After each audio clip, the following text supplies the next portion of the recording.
Hello. Welcome to the corner of my living room where my bookshelf resides. I come to you here for a very specific purpose, which is I have found myself in a bit of a reading slump.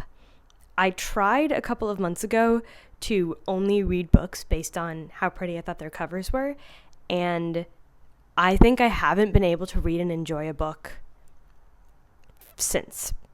That's an exaggeration, but that's what it felt like. If you're curious, this book was so confusing. It's the smallest, stupidest little book, Antwerp by Roberto Bolaño. And I thought, oh, cool. It's kind of like prose fiction. This is sort of cool. I should read this. I do not recommend this book unless you want to feel stupid and sad and confused and you want to take a month to read like 80 pages. That's all I have to say about that. The cover does not matter. Don't read it. Okay, that was an aside. The real point of this video is I have been thinking a lot about TBRs and like TBR jars as a concept. I think a lot of people make them and I really like the idea of them because I definitely get decision paralysis, and when I'm like, oh, what should I read? I end up feeling very anxious about what I should read because I don't really know where to start or what to do. And so I like the idea of having a set list of books to pull from. However, I also, as soon as you give me a TBR, I'm like, that's homework. I should procrastinate that. And then I end up reading other things instead. And it's just this very like annoying ecosystem that I live in. And so I'm attempting something for the month of July to see if it resolves my problem, which is I'm going to do a little TBR jar situation. However, I'm going to treat that as like a list of options that I've built. And I don't have to read every single book on the list. Instead, I can just read some subset of them. But if the time comes during the month where I'm like, I don't really know what I want to read, I feel sort of stuck or overwhelmed, I'll have a stack of books that I can pull from that I don't need to read every single one of them, but one of them could be something that calls to me. So, with that in mind, let's introduce you to the system we're working with here. This is like a classic TBR jar. I got a bunch of prompts and I got some containers. I have two containers actually, this cute little clear mug with the map of Boston on it, and this little ceramic vase that my fiance's sister made for me. I'm engaged now. That's an update. And I have split a bunch of prompts into two different categories that are basically like easy and hard. The ones in this little jar are ones that I can kind of just by visually looking at the shelf, I can tell whether or not they'll fulfill a prompt. The ones in this jar are a little bit more complicated. I might have to do a little bit of Googling, find some things out. An example would be like a book that's been on the Booker Prize long list. That's like a prompt that's in here versus a book with red on the cover. So that's kind of like the vibe of the two prompts. And I'm thinking I'll pull 6 slips, 4 from the easy jar and 2 from the hard jar. And from there, I'll put together like I kind of think of it as like a summer reading list, but just for the month of July. I don't know if you guys had this or not when you were in school, but instead of giving us a set list of books that we had to read all of them, in middle school and elementary school, they would give us a list of like 10 books and say like, you should read at least 2 of these books over the summer. And I'm kind of thinking about it like that, where I'm making myself like a little summer reading list. I don't have to read all of them. If I want to, great, but I don't have to. And hopefully this will just help me make decisions instead of making me feel more paralyzed and make me procrastinate reading. That's kind of where we're at right now. Okay, let's start pulling. There's not a great way to do this.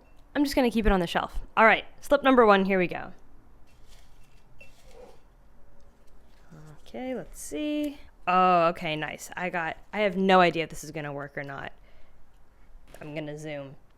Book by a woman of color. I'm excited about this one. I love reading books by women of color. I am a woman of color. Shout out.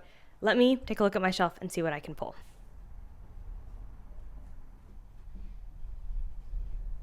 Okay, I'm pulling options, and I think at the end I'll narrow it down based on what the books I end up with are. But just really quickly, I'll go through in more detail the ones that I end up choosing as the official list. The 3 I've chosen are 3 Days in That Autumn by Park Won-seo, Audition by Katie Kitamura, and My Year of Meats by Ruth Ozeki. Now that slip is gone, my idea is if I do this frequently, I'll hopefully get through both jars eventually. So I'm throwing that slip away.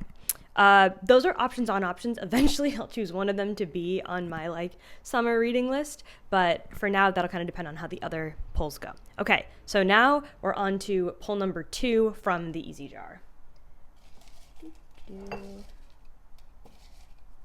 All right, we got a little pink one. Let's see. Okay, so this is #influenced Ariel and Raylene. I have no idea if you can see this. So sorry if you can't. Context here. There's a podcast that I really like called Books Unbound, and they talk about books, and I often like a lot of the books that they recommend. And so this is, I have to choose a book that was recommended by them on the podcast and read that. Let's see.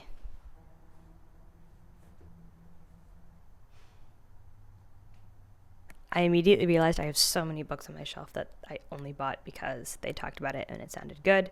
That's crazy. I panicked and decided that I'm actually just going to choose one book per prompt and not funnel down later, because otherwise I'm going to end up with like 30 books to choose from and I'm going to be super overwhelmed. So for Influenced by Ariel and Raylene, I'm going with The Employees by Olga Ravin.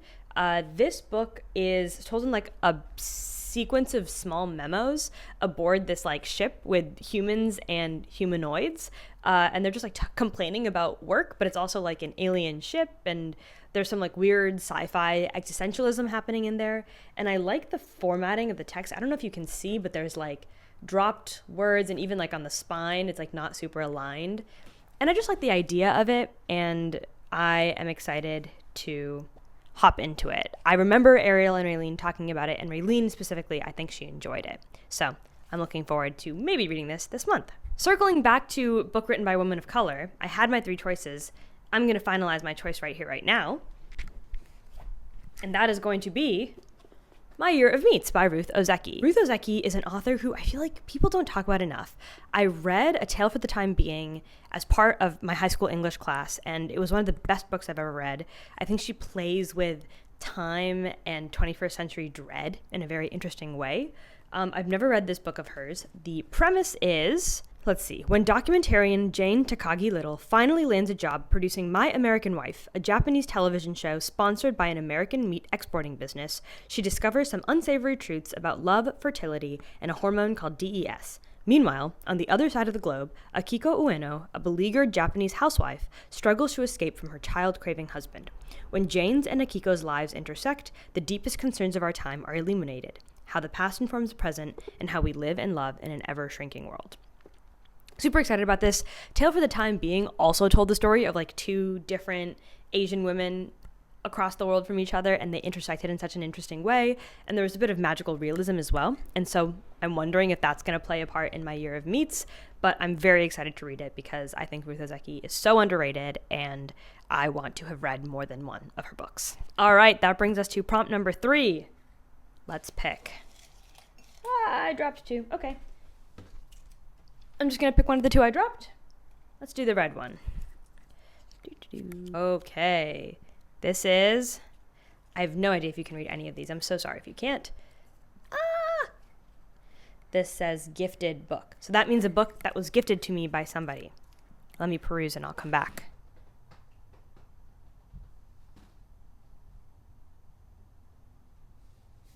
For this one, I'm pulling a chunkier one, and that is Martyr by Kaveh Akbar. This book was gifted to me by my lovely coworker at the library where I sometimes work at, Casey. Shout out Casey. Kaveh Akbar is a fantastic poet, and I've heard really amazing things about this book. It's a bigger one, and so I've kind of put off reading it, but I think I'm just going to absolutely love it, and I'm sick of myself avoiding it all the time. So let's read what it's about. Cyrus Shams, the novel's hero, is a young man grappling with an inheritance of violence and loss, a mother whose plane was shot down over the skies of the Persian Gulf in a senseless accident, and a father whose life in America was circumscribed by killing chickens on a factory farm in the Midwest. Cyrus is a drunk, an addict, and a poet whose obsession with martyrs leads him into the mysteries of his past. Toward an uncle who rode through Iranian battlefields dressed as the angel of death to inspire and comfort the dying. And toward his mother, through a painting discovered in a Brooklyn art gallery that suggests she might not have been who or what she seemed. Cyrus is guided on his journey by the voices of artists, poets, and kings, and delivered in the novel's unforgettable final pages to a world that teems with unforeseen wonders. Seems cool, seems fun, seems like artsy and literary fiction-y, but in a way that's like well written and engaging and still has plot. I'm very excited about potentially reading this one. Okay, now we have one more easy prompt left, and then we're going to pull two of the harder ones. So, last easy prompt. Let's see what we get.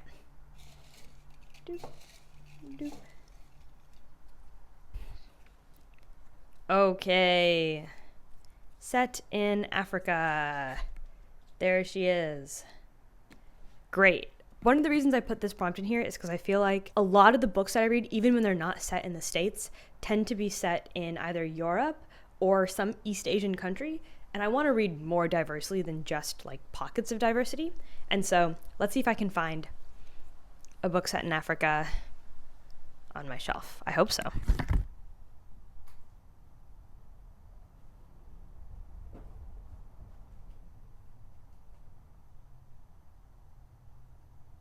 Okay, that's funny. I had two books on my shelf that were set in Africa that I had not already read, and both were written by Akwaeke Emezi, who I've heard so much about, but I've actually never read anything by them.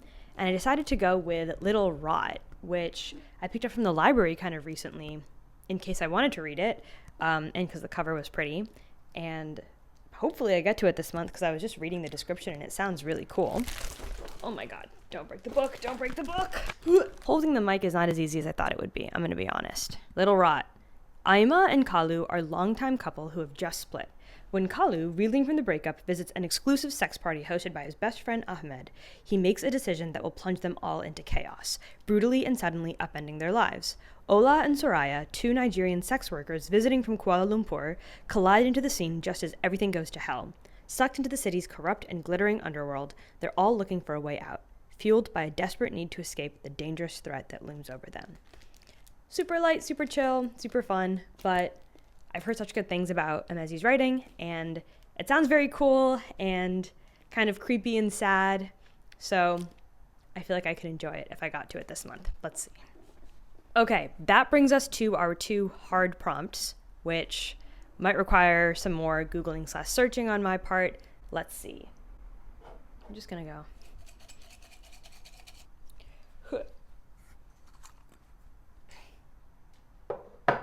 I dropped one. Okay, I pulled out the first one on top. Interesting. Okay, I got #influenced Book Riot podcast. This is another book podcast that I listen to. I don't know if you're sensing a trend, but Book Riot has a podcast called All the Books that they talk about like new releases every week. And I feel like every time they talk about books, I'm like, damn, that sounds really good. I should read that. And then I never do. And so now let me do some Googling and figure out what book I want to read. I think I figured it out.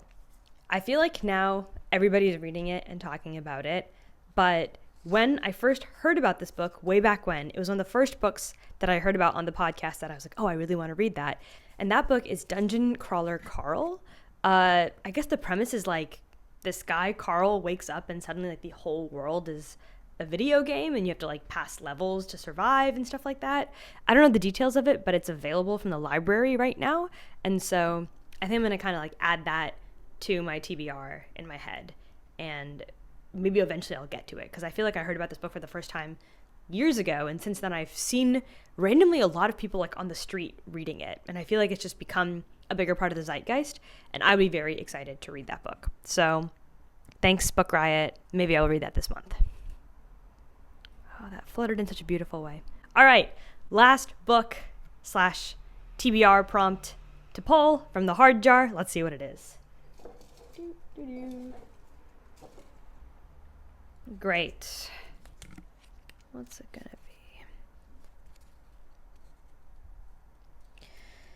Okay, this is published 25 years ago, exactly. That means a book published in 2001.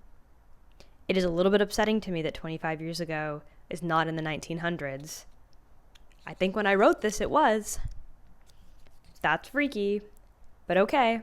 I will need to do some research once again to see what books exist that were published in 2001. Please hold. That was brutal. I straight up had to turn the light on because of how long that took me. And that's why I only pull 2 harder prompts and 4 easy ones, because I don't have to do that much research every time I want to read a book. Wow, I just learned something, which is that trying to find a book to read based on what year it was published is very difficult. And in fact, a lot of books, even if they were popular at that time, are no longer easy to get. For example, there was a lot of books that I was looking for that weren't available anywhere on Libby or at any libraries. And it's kind of sad because they were like popular at the time, or they won some award or were shortlisted for an award, and now they've just kind of like disappeared in the sands of time. And I don't love that as a concept. But I finally found a book that I think sounds really interesting and is available for me to place a hold on at my library physically, and that is Fred and Edie by Jill Dawson. This seems to be like a fictionalized novel about a true story of 2 people, a woman and her lover, who murder her husband. And I think it's told as letters, so it's an epistolary novel between the 2 murderers once they're both in prison. And that sounds very interesting. It was shortlisted for the Women's Prize back in 2001. And now it's kind of difficult to find, but it's available physically at the library, so I'm going to get it. And that will be my 6th option for this month. I tend to read like 3 to 5 or 6 books a month. And so I'm hoping that I can get it to at least 1 or 2 of these books. I'm not expecting to read all of them. Also, I'm expecting to read books that aren't on this list, but I just wanted to give myself like a list of options going into the next month of July. And I'm very excited about all of these. So hopefully I can come back to you in 1 month's time and we can chat about the amazing books that I read, many of which are on this list. Let me hold up what I have. We've got here 4 of the 6 very exciting options. I'm looking forward to hopefully getting to some of these this month. I think doing this made me more excited about reading these books. So I'm glad that I did, and hopefully it works. I will keep you posted, and I will see you in the next one.